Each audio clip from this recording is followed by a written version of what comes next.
Autistic burnout can feel and look like depression, but they couldn't be more different. Let's go. Validation and support for autistic people and their loved ones. Welcome, my friend. Thank you so much for watching. I'm Orionkelly, that autistic guy.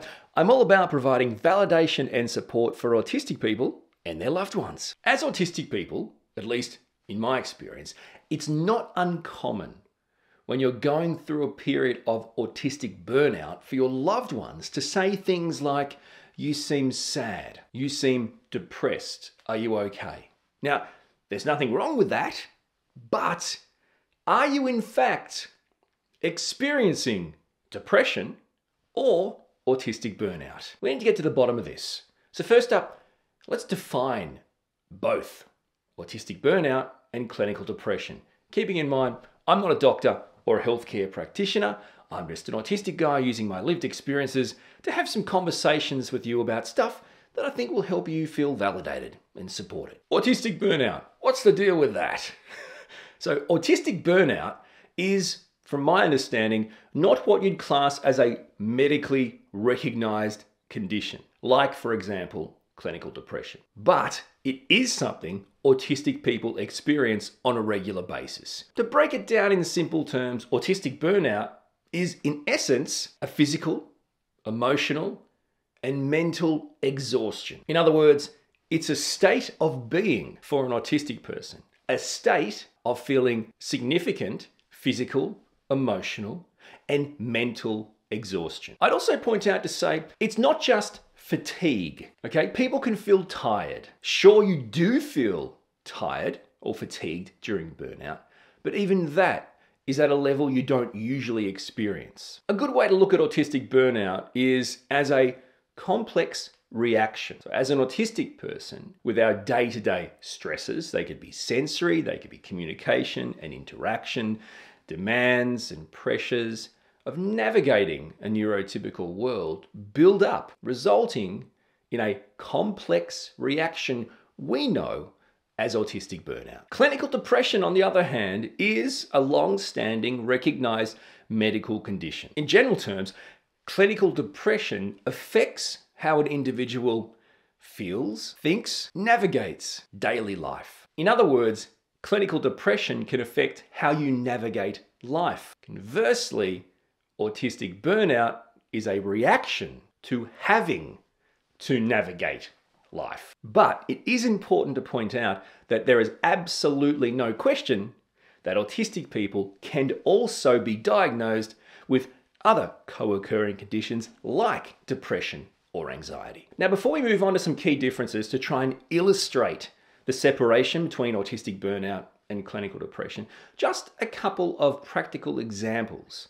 of how clinical depression may manifest, given I've already gone into the way autistic burnout manifests. Persistent sadness is an example of clinical depression. This can also include a long-lasting feeling of hopelessness. Another example is changes in appetite and weight. So this could be significant weight loss or gain without the intentional effort of either of those goals. Sleep disturbances, a big part of clinical depression. Things like insomnia. A loss of interest in things and activities that you once found enjoyable. Another example of clinical depression. And the final example, fatigue, or a loss of energy. In other words, a constant state of feeling drained. I know, if you're an autistic person watching, you're going to say, "But Orion, all the examples you gave of clinical depression sound exactly like how I feel when I'm experiencing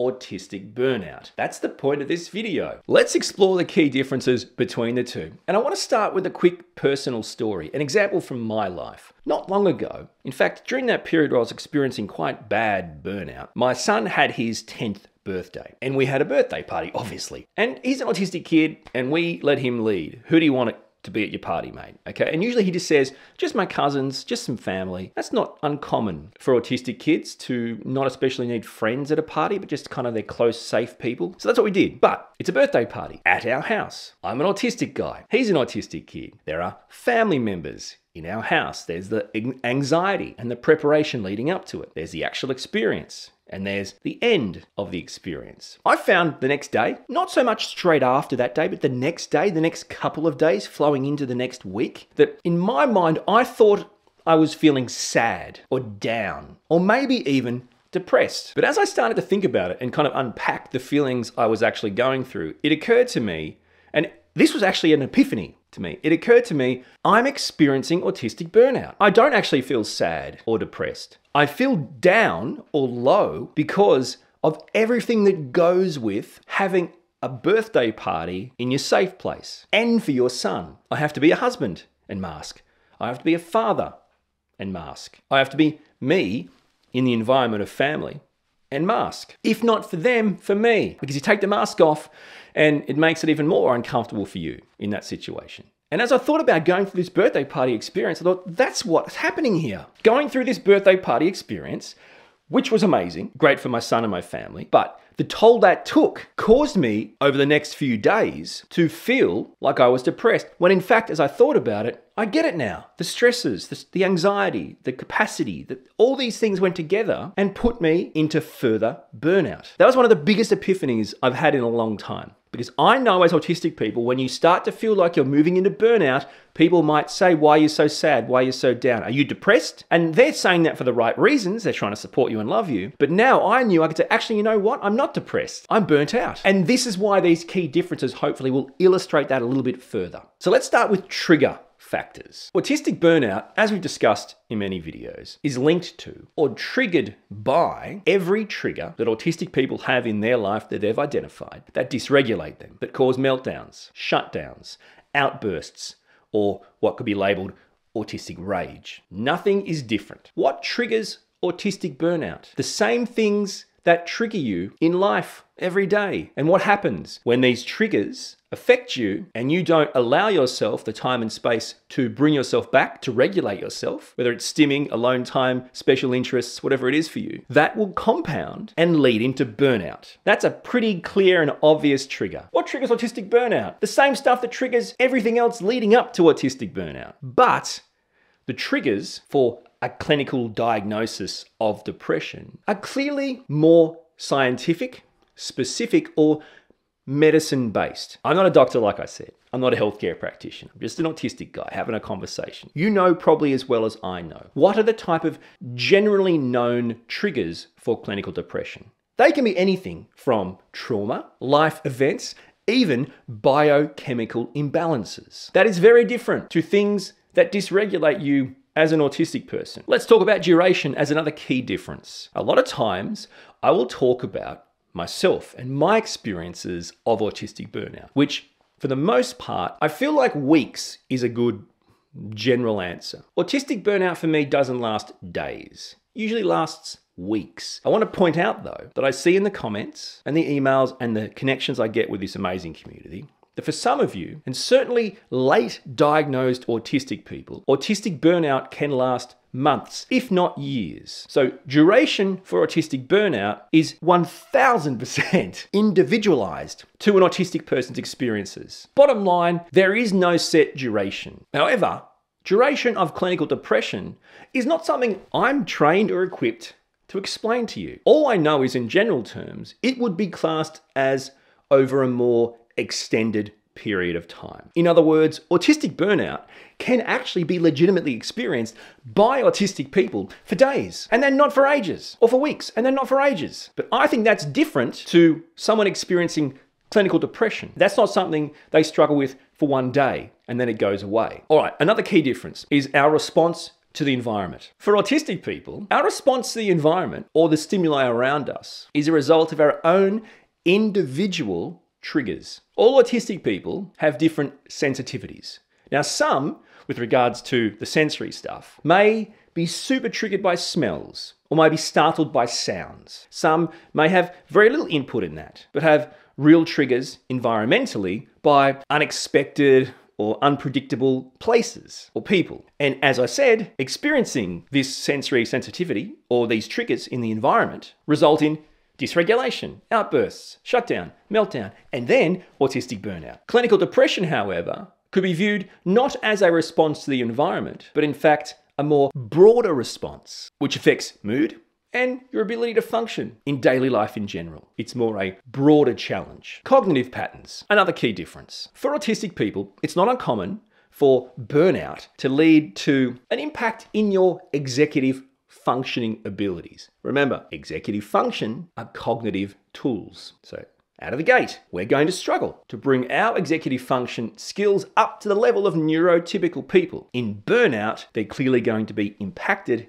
even further. Add to that things like sensory processing. Again, that's already hard for us. So in autistic burnout, it's going to be harder to process and handle sensory inputs coming to us. Not to mention just interactions. But clinical depression, from a cognitive point of view, can affect the cognition in a way that leads to negative thought patterns, worthlessness, guilt, these types of things. Social withdrawal, another key difference. The need to withdraw socially as an autistic person experiencing burnout, in my opinion, is kind of like an act of self-preservation, of recovery. We're taking ourselves out of the trigger environment into an environment that is going to help us regulate ourselves, right? Bring ourselves back to a sense of peace and comfort, to then re-enter that same environment. On the other hand, clinical depression would see someone socially withdraw due to a broader disengagement with life, due to emotional distress, so not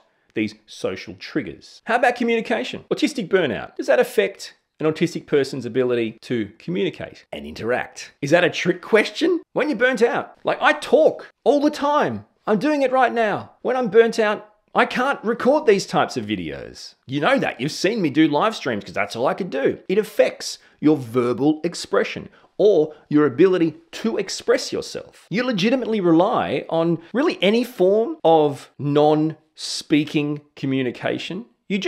Selective mutism is a great example of what actually can happen to autistic people in burnout. Not only can't you find the words, even if you found them, you don't want to say anything. You live a life of emojis. But for clinical depression, communication can be impacted in different ways. It may lead to more of an indecisiveness, more of a slowed speech, even a difficulty in concentrating. Motivation levels impacted by depression and burnout. In other words, don't you both struggle with motivation? Yes, but we're talking about drivers here. So autistic burnout impacts your motivation levels. Absolutely. But for autistic people, that is driven by, again, we've talked about this, by our triggers. For those with clinical depression, this can more manifest as a generalized lack of motivation. And this really affects all aspects of your life. Another key difference between autistic burnout and clinical depression: repetitive activities, repetitive behaviors. For an autistic person in burnout, you are absolutely going to become more reliant on what people like to say is restrictive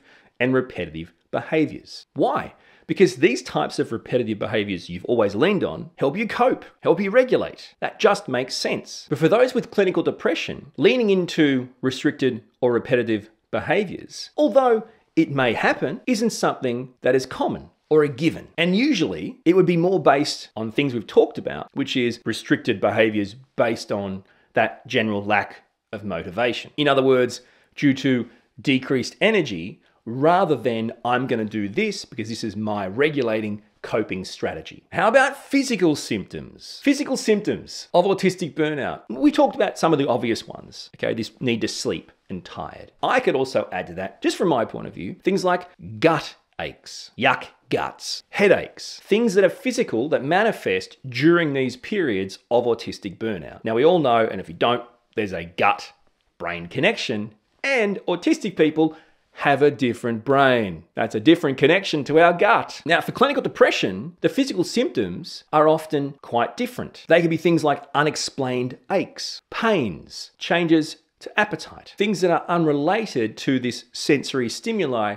that would impact autistic people. Another key difference is comparing meltdowns to emotional lows. For autistic people, meltdowns can be a common occurrence due to dysregulation. It's not much more complex than that. If you're going to continue to allow yourself to become dysregulated without providing yourself with the things you know will help you become regulated, you're going to shut down or melt down. You're going to experience autistic rage, emotional outbursts. That's going to lead to burnout. Once you're in burnout, your ability to control, well, not even control, your ability to lessen the amount of meltdowns is completely impossible. You will experience more shutdowns, meltdowns and outbursts during burnout. But for somebody experiencing clinical depression, the emotional lows are pervasive and not necessarily triggered by external sensory stimuli. Routine change, another great way of differentiating autistic burnout and clinical depression. Autistic people, at the best of times, struggle with routine change, with plans, altering at the last minute. Sudden is a key word. Now, during burnout, autistic people will find it just about impossible to adapt to change. And I mean change of any kind. It doesn't have to be to events, right? It could be changes in the food available, the TV, the clothing, the meetings that happen during the week. You may have appointments, activities, anything. It's extremely, it's actually not extremely, it's bloody impossible to adapt to change during autistic burnout. On the other hand, for someone with clinical depression, changes in routine, sure, can be challenging, but are often overshadowed by a general lack of interests in daily activities. This one's an interesting difference, a response to positive events. Okay, so for an autistic person in autistic burnout, experiencing a positive event, how would we respond? In my experience, I think there would still be some sort of limited positive response to experiencing that positive event. In other words, people can still see that we are somewhat enjoying this. This is somewhat helping us. So we can be an autistic burnout, but still to some degree enjoy a positive experience. But for those with clinical depression, it's far more difficult to experience joy or pleasure even in positive circumstances. All right, let's talk about self-worth. Let's talk about self-esteem. As autistic people, there's a low bar, my friend, for self-esteem and self-worth. Why? In general terms, if we're different and we've established, and this is just factual in the modern day world, people don't like different. They don't. They can say they do until they meet us. Then not so much. So that's going to affect our self-esteem, right? That's going to affect our self-worth. Now, during autistic burnout, because we are easily triggered by the things that triggered us and got us here, we feel even less capable and are more reliant on the support of our loved ones. As a result of that, that affects our self-esteem, our self-worth. Why? Because we feel even more useless, even more reliant on others. In other words, the overwhelm, the stress of managing triggers while in burnout can be the key driver to the lowering of our self-esteem, our self-worth. However, for people with clinical depression, self-worth is more so diminished due to these pervasive feelings we talked about: guilt, worthlessness, hopelessness. We'll touch on decision-making just briefly. Okay, so for autistic people in burnout, decision-making is impacted. But why? Because of executive function. Our executive functioning tools are at an all-time low. So to make decisions during burnout is near impossible for autistic people due to this complete dysregulation and therefore an inability to use, really, in fact, to even identify our executive functioning tools. But for those with clinical depression, decision-making difficulties can go well beyond these type of stress-related, trigger-related situations. In other words, more pervasive. Focus and concentration, another really interesting key difference. And again, like I said, this is just a general discussion using my own lived experiences. Everyone's different. But let's talk about focus and concentration from an autistic point of view. You may well say that this is a challenge for autistic people all the time, but you would definitely say during autistic burnout that your focus, your concentration is impaired. But why and when? Is it always impaired? Or is it impaired for the most part when you're experiencing autistic burnout, but then also further triggers present? Now, I think, you could say it is to a degree impaired during burnout, but I think once you're in burnout and you really can't deflect the triggers and the triggers come in, it's like you shut down. Your focus or concentration shuts down at the point of hitting more triggers. But for those with clinical depression, you really experience persistent difficulties in focusing and concentrating, even when you're not being triggered, even when you're not in stressful environments. Energy levels. Another key difference we can look at in general terms, autistic people will find that clearly it's an exhaustion that people don't understand, like a profound physical, mental, emotional exhaustion when you're in burnout. Energy levels are clearly at their all-time low. The question is, do you think it's possible to suggest that during autistic burnout, your energy levels still can fluctuate both up and down depending on activities you're doing during burnout? For example, I feel like I just want to sleep all day today, or sit on the couch, eat bad food and watch good TV. But then the next day, suddenly I feel like I really want to do this activity and During that period, your energy levels seem to rise for that activity you really want to do, and it brings you joy and happiness, and you're energized, right? Okay, and then it falls flat again. However, for someone experiencing clinical depression, energy levels for the most part can remain consistently at low levels, regardless of activities, things, events. But this next key difference can go both ways. I want to talk about social anxiety versus social withdrawal. Now, the reason why I can say it can go both ways is because I myself am autistic, but also have diagnosed socialized anxiety disorder and also generalized anxiety disorder. So when I withdraw socially, I can do it for autistic reasons, but I can also do it basically due to social anxiety. So I'm giving you a difference, but then it might sound like really there is no difference because of your experience, but I'm doing that because not everyone has my experience. Let me work this out for you. Okay, so autistic people experiencing burnout will socially withdraw. But is it due to anxiety? I put it to you in general terms, no. It's more a response to not only that social exhaustion, but also the sensory exhaustion. So it's a response to the triggers, right? The environmental stimuli that you experience in social settings. On the other hand, for someone with clinical depression, I think withdrawing socially is rooted more in a broader emotional distress. So you could go there, feel okay with that, but then withdraw because it becomes too much, or you can't even go there. But this next key difference is all about support. And that's what I'm all about, providing you with validation and support. So let's talk about the differences between autistic burnout and clinical depression through the eyes of support. Again, in general terms, but I find most autistic people who are experiencing autistic burnout, or for that matter, who have been triggered by something that triggers them, social communication and interaction, sensory stuff, whatever it is that gets you, these daily triggers, I think you actually do embrace support. In other words, you may use stimming, toys, tools. You may use things you know work for you, special interests, activities, going for a walk, eating, watching TV. In fact, you may welcome the help, love, care, support of the people around you. You may welcome the support of your loved ones because you know they're there for you to help you. And it makes you feel safe. That's why they're your safe people. On the other hand, those with clinical depression may not be as embracing to the support of others. I'm not a doctor or a healthcare practitioner. I can't tell you why. As an autistic guy, my own personal opinion, I'd say probably because they might not think you can help them. So is that a key difference? Potentially.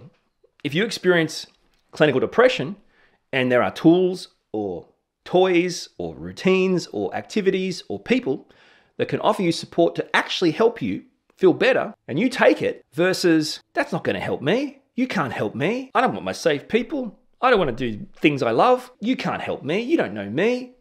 That seems like a very different response. Again, in general terms, I'm just saying, clearly another way of differentiating the difference between autistic burnout and clinical depression. For even more on the topic of autistic burnout and key strategies to avoid it, check out my video, Autistic Burnout Exposed, Unlocking the Secrets to Thrive Again.